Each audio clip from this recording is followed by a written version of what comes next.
Dieu vous bénisse. Alors, la parole de Dieu a pour but de séparer entre âme et esprit.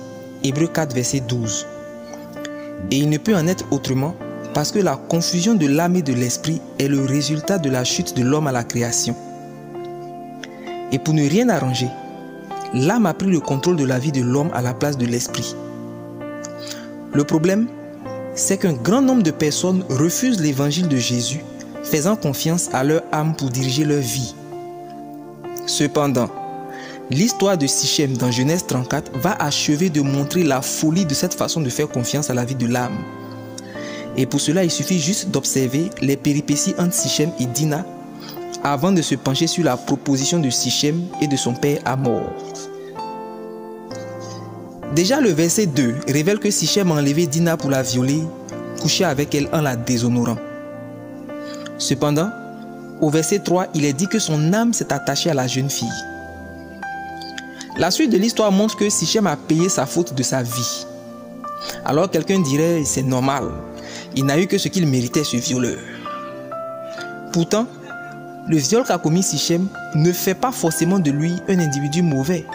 Et c'est ce qui ressort du verset 3 qui dit que l'âme, dans certaines versions le cœur, de Sichem s'est attaché à la jeune fille au point où il la voulait maintenant pour femme. C'est tout le contraire de Amnon, fils de David, qui après avoir violé sa propre sœur qui était vierge, l'humilia et la chassa loin de lui parce qu'il avait eu ce qu'il voulait. 2 Samuel 13, versets 15 à 19. Amnon, lui, est méchant. Lui, c'est un vrai violeur méritant même d'être puni.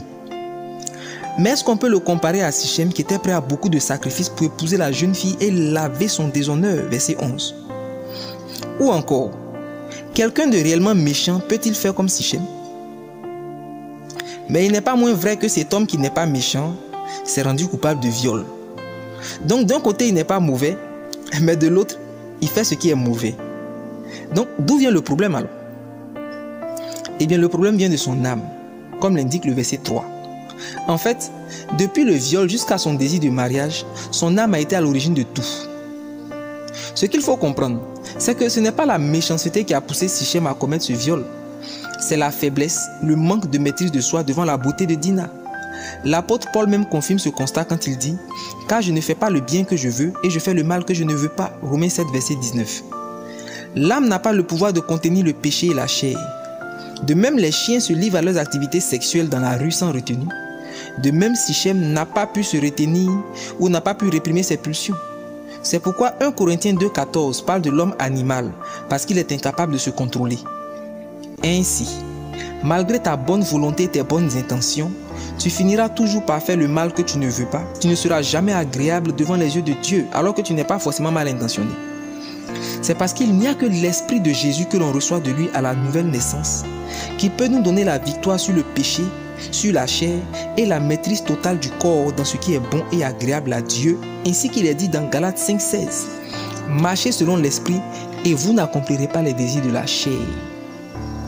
Alors as-tu l'Esprit de Jésus en toi et marches-tu selon cet esprit? D'un autre côté, Dina signifie justice, comme quoi Sichem a violé la justice avant de s'attacher à elle. La justice, c'est le droit, et en droit, la loi contient des sanctions. Cela s'explique par le réflexe psychologique de l'homme à violer la loi dès qu'il apprend qu'il y a une loi. Et l'apôtre Paul vient encore confirmer ces révélations en disant « Pour moi, étant autrefois sans loi, je vivais. Mais quand le commandement vint, le péché reprit vie et moi je mourus. » Romains 7, verset 9. L'âme est instable devant ce qui est droit, devant ce qui est juste et bon. Voilà pourquoi tu échoues toujours à sortir de façon définitive de ces mauvaises addictions. Tes échecs répétés à arrêter la masturbation, le mensonge, etc. ne signifient pas que tu es une personne horrible, non. Mais ils attestent juste que tu as besoin de Jésus. Parce que ce qui est bon et ce qui est agréable n'est autre que le résultat du fruit de l'esprit, comme l'indique Galates 5, 22. Et si l'esprit de Jésus prend le contrôle de ta vie, alors tu porteras à ton tour les mêmes fruits que lui. Par ailleurs, même quand l'âme fait des choses qui sont en apparence bonnes, elles sont mauvaises aux yeux de Dieu. Et c'est le cas de la proposition de Sichem et de Hamor à Jacob. Mais ce sera l'objet d'une deuxième partie. Alors déjà, je prie pour toi.